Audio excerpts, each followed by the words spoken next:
This is the depth finder and stereo speaker. Down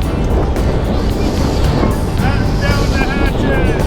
Alright, so we're trying to sport this darn V-berth in the front. I've got the pop top up and the slide back. I've got the spice rack in and gluing. Well, we have our first incident with the boat.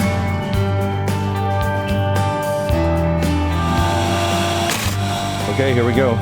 We're ready to put in at Washington Park launch.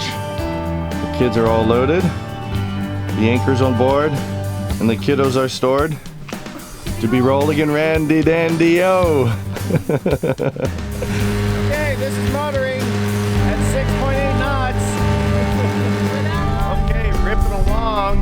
We've hit 7.3 knots today. We have Zaralina is taking us out of harbor across Rosario Strait. How cool is that?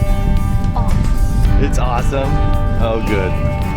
Here's second mate Jonathan riding the bow. All right, Andrew's at the helm. Looking south from the top of Hidalgo. Now, what are we seeing? Where? A little bit of excitement here. Ian, what happened? This is eyeballs. Larissa getting to jump off the bow onto the dock. Not her favorite.